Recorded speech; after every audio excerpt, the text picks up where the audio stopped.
What's going on, everyone? Chris with Journals, Comics, and Pop Culture. Got a fun little video to do today answering some questions from some viewers. Before I get into that, guys, I want to just let you all know that the Journals, Comics, and Pop Culture merch is official. Link is below. So go check out the website to where you can cop some official Journals Comics merch. I got some cool themes going, guys. I got some custom art tees. I also got a Star Wars themed tee as well as the logo tee. So go check those out.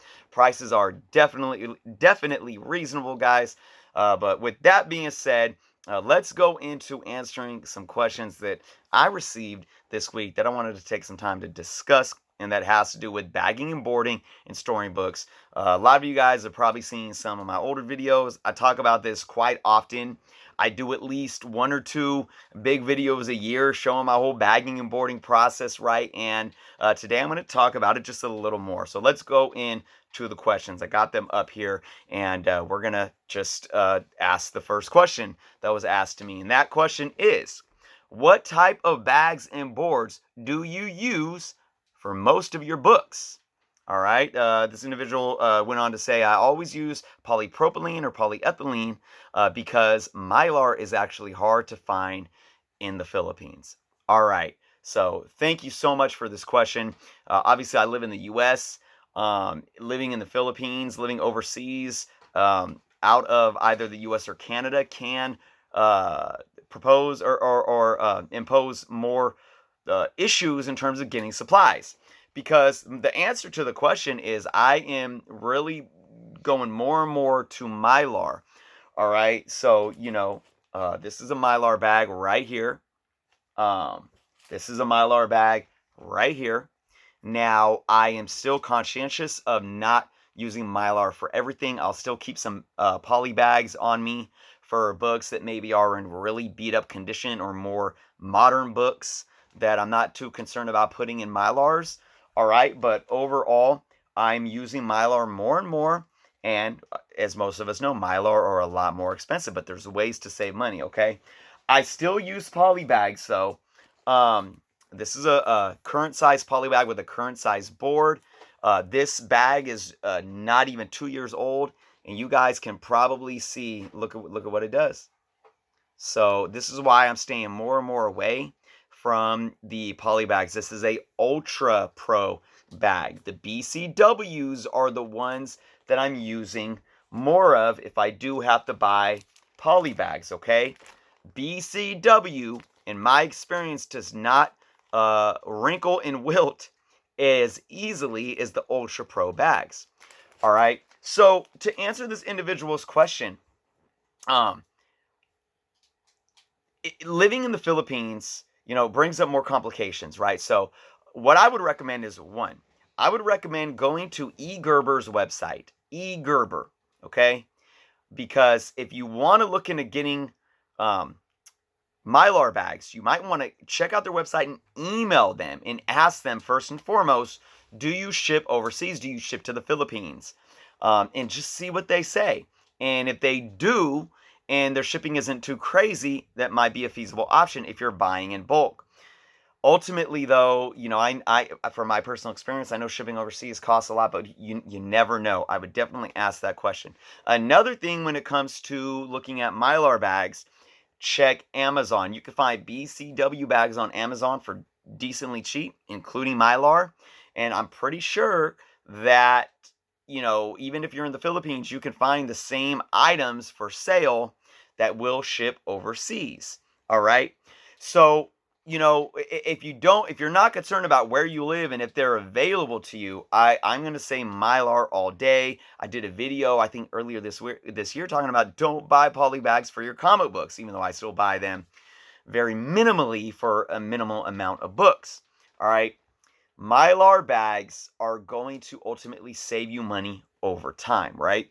And there's a way that you could get mylar bags for much cheaper than, say, a standard bag of 50 pack right here, right? Whether it's BCW or the MyLights, which I've done a review on as well. And there is ultimately no difference between the BCW Mylars and the eGerber Mylars, the MyLights, okay? So when you buy these in bulk from eGerber, you save a lot of money, and I've talked about this before. I will buy supplies once a year, usually when I get my tax return money, because you save a ton of money. You know, ultimately, if you're buying like 200 or more, what do I buy? I buy, maybe it's 500 or even 1,000. I think at that point, you're saving at least half the cost as you would if you were buying them just one or two packages at a time. So it really helps to buy in bulk. So my suggestion for folks would be to save your money, buy in bulk, and allow them to last you a good few 6 months plus, right?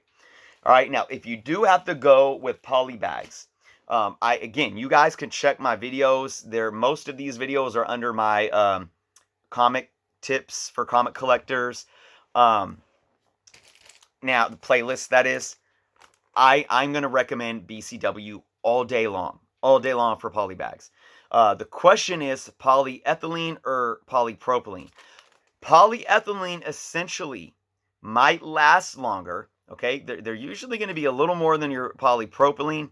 They might last a little longer, but they're not as crystal clear, and they do have the potential to yellow, which can in turn yellow your comic books. All right, so if you're looking at short term and you want something a little better short term and you are going to switch them out, I would recommend looking at some polyethylene. But if you want them sitting in your poly bags for a good amount of years and you don't mind a little bit of wrinkling and waving, I would still go with the polypropylene, and I would go with BCW. I do two types of polypropylenes. One is the current with the current board, but I also do these, and as you guys can see here, this is a current, but it's for thick comics. All right, these are 7 inches in width. The standard currents are 6 7/8. I like these because I can use them with the same board, all right, that I use for my Mylar bags, my current and modern Mylar bags. All right, so the standard board for these that I use with my Mylar bags, because Mylars current are 7 inches as well, is a 6 7/inch board. All right, where the current board for the standard current bags, I'm forgetting off the top of my head. What is it? 6 3/4, I believe, right? So those fit into the standard current bags perfectly. But again, guys, when it comes down to trying to get your hands on Mylar, definitely try to buy in bulk. So for this individual in the Philippines, see what you can do. Let me know too if you're watching this and you get some answers to those questions. Let me know. I definitely want to find out what if there's a solution. Now, here's the second question too that I'm going to talk about. He asked, do you prefer your comic boxes tight or loose? Okay. I prefer my comic boxes to be loose enough for me to put my fingers through them, right? So let's look at a comic box here, guys. I'm not going to pull out a long box.